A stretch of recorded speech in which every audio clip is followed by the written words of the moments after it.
Shri M K Haridas, ഇതിനകത്ത് പോലീസിനൊന്നും ചെയ്യാനാകാത്ത ഒരു സ്ഥിതിയുണ്ടോ? ഇവരുടെ ഈ പറഞ്ഞ പോലെ തന്നെ കഴിഞ്ഞ തവണ ഉണ്ടായ സംഭവം പോലും കർണാടകത്തിൽ കൊണ്ടുപോയിട്ടാണ് ആ രീതിയിലുള്ള ക്രൂരമായിട്ടുള്ള കാര്യങ്ങളൊക്കെ ഇവർ ചെയ്യുന്നത്. അപ്പോൾ ഈ ഓപ്പറേഷൻസ് നടക്കുന്നത് സംസ്ഥാനത്തിന് പുറത്താണ്. അതുകൊണ്ട് കേരള പോലീസിന്റെ ജൂറിസ്ഡിക്ഷൻ പരിധിക്ക് അപ്പുറത്തേക്ക് നിൽക്കുന്ന ഒരു കാര്യമാണ്.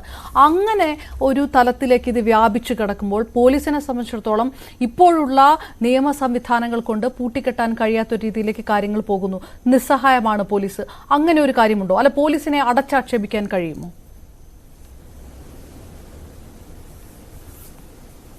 പോലീസിനെ അടച്ചാക്ഷേപിക്കാൻ ഞാൻ ഒരിക്കലും തയ്യാറല്ല അപർണ.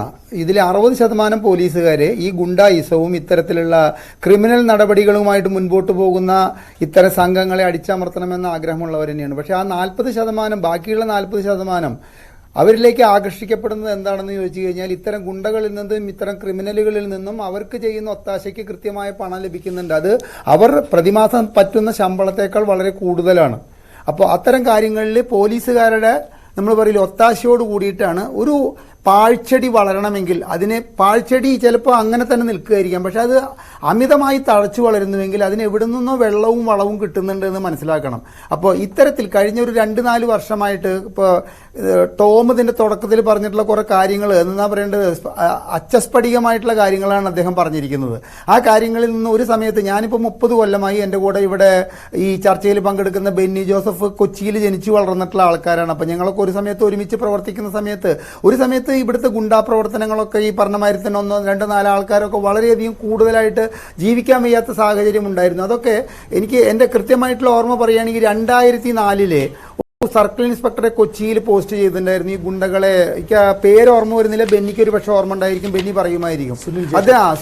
സുനിൽ ജേക്കബ് അദ്ദേഹം കറക്റ്റായിട്ട് അദ്ദേഹം നടത്തിയിട്ടുള്ള ഓപ്പറേഷൻ സിനിമയിലെ സുരേഷ് ഗോപി നടത്തുന്നതൊന്നും ആയിരുന്നില്ല. അദ്ദേഹം കൃത്യമായിട്ടുള്ള ഓപ്പറേഷൻ നടത്തി മുന്നേറുമ്പോഴാണ് പെട്ടെന്ന് അദ്ദേഹത്തിന് സ്ഥലം മാറ്റം വന്നതും അദ്ദേഹത്തിന് പോകേണ്ടി വന്നതും. അപ്പോൾ ഈ 40% പോലീസുകാർ എന്തുകൊണ്ട് ഇത്തരം പ്രവർത്തനങ്ങളെ പ്രോത്സാഹിപ്പിക്കുന്നു എന്ന് പറഞ്ഞാൽ ആ 40% പോലീസുകാരുടെ പിന്നിൽ ഇവിടുത്തെ രാഷ്ട്രീയ പിന്തുണയുണ്ട് എന്നുള്ള കാര്യമാണ് ഈ സുനിൽ ജേക്കബിന്റെ കാര്യത്തിൽ സംഭവിച്ചിട്ടുള്ളത് എന്നുള്ളത് മനസ്സിലാക്കണം. ഇപ്പോൾ നോക്കി നോക്കുക അപർണ, ഞാൻ ഒരു ഉദാഹരണം പറയുകയാണ്. ടണ്ണ് കണക്കിന് സ്വർണം ഓരോ ആഴ്ചയിലും കൊച്ചിയിലും കോഴിക്കോടും തിരുവനന്തപുരത്തും എയർപോർട്ട് കേന്ദ്രീകരിച്ച് പിടിക്കപ്പെടുന്നുണ്ട്. ഇതിലത്തെ ഈ കാരിയർമാരല്ലാത്ത ആരെയെങ്കിലും പിടിച്ചതായിട്ട് അപർണയ്ക്ക് ഇപ്പോൾ ഈ ചർച്ചയിൽ പറയാൻ പറ്റും? ആരും പിടിക്കില്ല. കാരണം അത് വരുന്നു, അത് പിടിക്കപ്പെടുന്നത് കാരിയർമാർ പിടിക്കുന്നു, അതിന് കൃത്യമായ പിഴ ചുമത്തിയിട്ട് ഊരാൻ പറ്റുന്ന കേസുകളിൽ അങ്ങനെ ഊരുന്നു, അല്ലെങ്കിൽ അത് തേച്ചു മാറ്റി കളയുന്നു. അപ്പോൾ കേരളത്തിലെ നിലവിലെ സ്ഥിതി ഇത്തരത്തിലൊരു സ്ഥിതിയിൽ നമ്മൾ മനസ്സിലാക്കേണ്ടത് ആൺഗുണ്ടയ്ക്ക് പെൺഗുണ്ടയിൽ പിറക്കുന്ന ഒരു കുട്ടിയൊന്നുമല്ല ഈ ഗുണ്ടകൾ എന്ന് പറയുന്നത്. രാഷ്ട്രീയ സാഹചര്യങ്ങൾക്കനുസരിച്ചിട്ട് ഇവിടുത്തെ അബ്കാരികളും ഇവിടുത്തെ ബിസിനസ്സുകാരും ഇവിടുത്തെ വ്യവസായികളും ഇവിടുത്തെ പോലീസും അവരവരുടെ ഇച്ഛാശക്തിക്കനുസരിച്ച് പ്രവർത്തിക്കാൻ വേണ്ടി ഉണ്ടാക്കിയെടുക്കുന്നതാണ് ഈ ഗുണ്ടാ ഗാങ് എന്ന് പറയുന്നത്.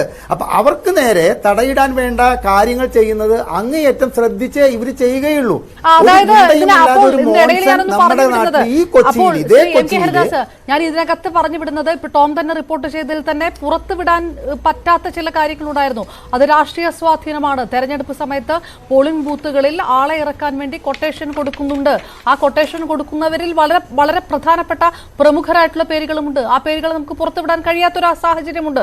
അതായത് വ്യക്തമായിട്ടുള്ള ഒരു രാഷ്ട്രീയ സ്വാധീനം ഇതിനകത്തുള്ളത് കൊണ്ട് മറ്റ് രാഷ്ട്രീയ പാർട്ടികളും ഒരു രാഷ്ട്രീയ പാർട്ടിയും ഇതിനെതിരെ ശബ്ദമുയർത്താൻ മുന്നോട്ട് വരികയില്ല. അതുകൂടിയല്ലേ വ്യക്തം?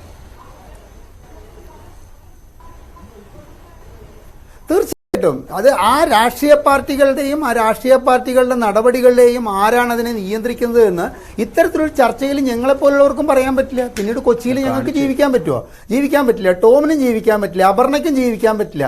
നമ്മുടെ കേരളത്തിലെ ഇത്തരത്തിലുള്ള ഗുണ്ടാ രാഷ്ട്രീയ മാഫിയകളുടെ കൂട്ടുകെട്ട് നമ്മളൊക്കെ ചിന്തിക്കുന്നതിനും വലിയ തോതിൽ വളർന്നു എന്നുള്ളതാണ് അതിൽ നിന്ന് മനസ്സിലാക്കേണ്ടത്. ഞാൻ ആ പറഞ്ഞതൊന്ന് അവസാനിപ്പിക്കട്ടെ, അപർണ ഇടപെടരുത്. മോൺസൺ എന്ന് പറയുന്ന ഒരു തട്ടിപ്പുകാരൻ കൊച്ചി കേന്ദ്രീകരിച്ചിട്ട് അദ്ദേഹം ഒരു വ്യവസായ പ്രസ്ഥാനം പോലെ ഒരു പുരാവസ്തു ഗവേഷണശാല നടത്തിയപ്പോൾ അവിടെ നമ്മുടെ DGP അടക്കം ADGP അടക്കം ഒരു SP അടക്കം ഒരു IG അടക്കമുള്ളവരുടെ നിത്യേന സന്ദർശനത്താവളമായി മാറിയിട്ടുള്ള സ്ഥലമാണ് കൊച്ചി. അവിടെയാണോ ഇത്തരം ഗുണ്ടകൾക്ക് വളരാൻ വേണ്ടിയിട്ട് പോലീസുകാരിൽ നിന്നും ഒത്താശ ലഭിക്കാൻ ബുദ്ധിമുട്ടുള്ളത്? ഇപ്പോൾ ഈയിടെ മരിച്ച സന്തോഷ് മാധവൻ മരിച്ച കേസ് പുറത്തു വന്നപ്പോൾ സന്തോഷ് മാധവന്റെ വീട്ടിൽ നിന്നൊരു സർക്കിൾ ഇൻസ്പെക്ടറുടെ യൂണിഫോം കിട്ടിയ കാര്യം തേച്ചുമാച്ച് കളഞ്ഞു. അതിനെപ്പറ്റി അന്നൊക്കെ കുറച്ച് പത്രങ്ങളും ഇത്തരം മാധ്യമങ്ങളൊക്കെ എഴുതിയെങ്കിലും ആ യൂണിഫോം ആരുടെയായിരുന്നു, അവിടുത്തെ നിത്യസന്ദർശകനായിരുന്ന ആ സർക്കിൾ ഇൻസ്പെക്ടർക്ക് സന്തോഷ് മാധവനുമായിട്ടുള്ള ബന്ധം എന്നായിരുന്നു. അപ്പോ അപർണ, ഇത്തരത്തിൽ നിങ്ങൾ ഈ നടത്തുന്ന 1 മണിക്കൂർ ചർച്ച കൊണ്ട് കൊച്ചിയിലെ ഇത്തരത്തിലുള്ള ഗുണ്ടാ രാഷ്ട്രീയ പോലീസ് കൂട്ടുകെട്ടിന് എന്തെങ്കിലും ഒരു വിധത്തിലുള്ളൊരു പരിഹാരം കാണാൻ സാധിക്കുമെന്ന നിലയ്ക്കാണെങ്കിൽ അത് വെറും വ്യാമോഹമാണെന്ന നിലയിലേക്ക് ഇത് തലയ്ക്ക് ട്യൂമർ ബാധിച്ചിരിക്കുകയാണ്. ഇവിടെ ഈ ചെയ്യുന്നതൊക്കെ ട്യൂമറിന് വിക്സ് പുരട്ടുന്നത് പോലുള്ള ചികിത്സകളാണ്.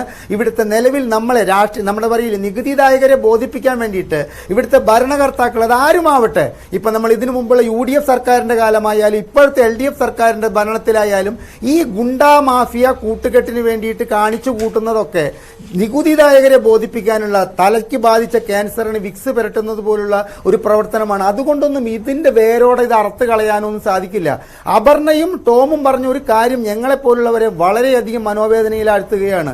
ഇവിടുത്തെ യുവാക്കൾ ഇതിലേക്ക് ആകർഷിക്കപ്പെടുന്നു എന്ന് പറഞ്ഞു കഴിഞ്ഞാൽ അത് നിസ്സാരമായൊരു പ്രശ്നമല്ല. ഞാൻ അറിഞ്ഞിടത്തോളം അഭ്യസ്ത വിദ്യരായ യുവാക്കൾ പോലും, അതായത് IT പഠിച്ച വിദ്യാർത്ഥികൾ പോലും ഇന്ന് ഇവരുടെ ഈ ഗ്യാങ്ങിലേക്ക് ആകർഷിക്കപ്പെടുന്നുണ്ട്. അവിടെയാണ് കേരളം, പ്രത്യേകിച്ച് കൊച്ചി മയക്കുമരുന്നിന്റെ ഹബ്ബായി മാറി അതിന്റെ വിൽപ്പന കേന്ദ്രങ്ങൾ കൊച്ചിയിൽ വർദ്ധിച്ചു വരുന്ന സാഹചര്യം നമ്മൾ മനസ്സിലാക്കേണ്ടത്. അപ്പൊ യുവാക്കൾക്ക് ഇന്ന് ആവശ്യം മയക്കുമരുന്നാണ്. അത്